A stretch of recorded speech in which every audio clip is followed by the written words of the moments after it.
Welcome back. So in the last video, I showed you how to detect the spams using the XGBoost, and I have written this Jupyter notebook. But after that, I have converted to the using a Streamlit in this small, let's see, small app. And for instance, you can see this is the about the apps which packages have been used using the to classify this. And here I have given a text to get the to put the text to detect. Let me just copy this example. Oops, and put it here. Let's see, and you can see it's been detected as spam, and of course it was spam indeed. You can see here, but this is the probability of detecting the confidence is 53. And let me just see, for instance, this one here, and remove. So anything has money, it will be detected as spam. And let me just take one example from the non-spam, for instance this, and write it down here, and ham. So let me just add a text for me. Hope you are doing well.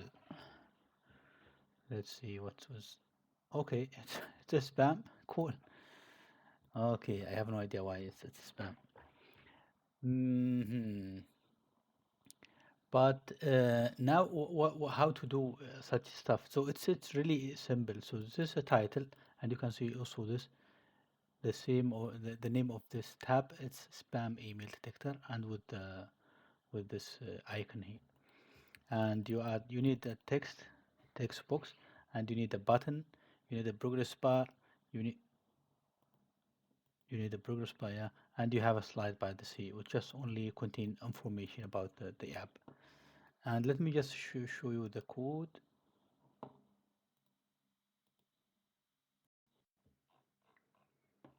Okay, so as you can see here, I have imported Streamlit, joblib, panda, and the count factorized. The XGBoost is not imported here because the file or the model is already converted, or let's see, serialized into PKL file. So the XGBoost is not anymore, let's see, needed, because this joblib will load the model and also do the classification. Okay, here I have to load the CSS file, which is easy file. It's easy. I mean, it's not special. And you can also see the previous video I have also explained this. And here I have cached the model. So every time I have refreshed the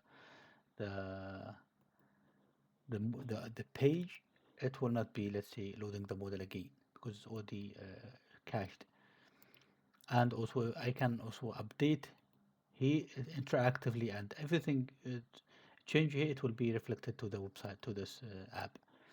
Let's see like this. And here I need to load the data, and also I need to return the factorize. Now this is the main page, the name, the title, page title, and this is the title of the page itself. Let's see, like this, spam email detector, and this is the next text detect, which is as a markdown stuff, and this is the slide header. This is about the app, and this is the content of the slide by information. Here we load the model and loading the factorized, and in this one here I have adding a text area, which is this one here. That is the text area, and here I'm asking enter the email text below. And for this, once you have filled this text, you need to predict. You click the prediction. So if you click the prediction without text, it was to leave the please enter some text, which is this one here. If button is clicked, so check the email. and if there is no email, we'll show you this one here. And now let's assume this is the email, it has some text. Now it will vectorize and transform the text into a vectorized, and then doing the prediction, and also predict the probability of this to each class. And now if it's spam, if the email is a spam,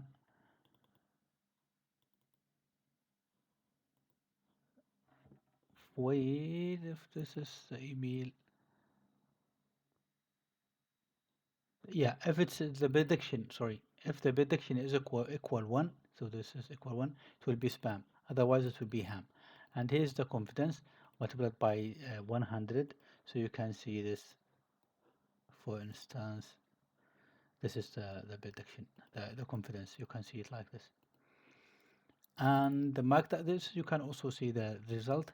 If it's spam, you will get this text plus the slide bars, which is, you can see, for instance, this one here is 53. It means if it's 100, it will be one. It will be almost one here.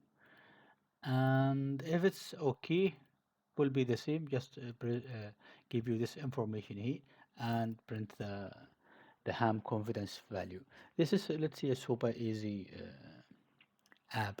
Of course, it could be really fancy to add some.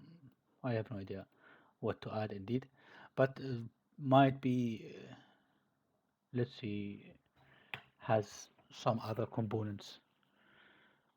For instance, the title, you can add the title here and also the body of the image and maybe the emails itself and etc. And I think that's it for today. If you like the video, please subscribe into my channel, like the video, and if you have, of course, any question, drop it down in the comment below. I will answer it. Thanks for watching and see you next time.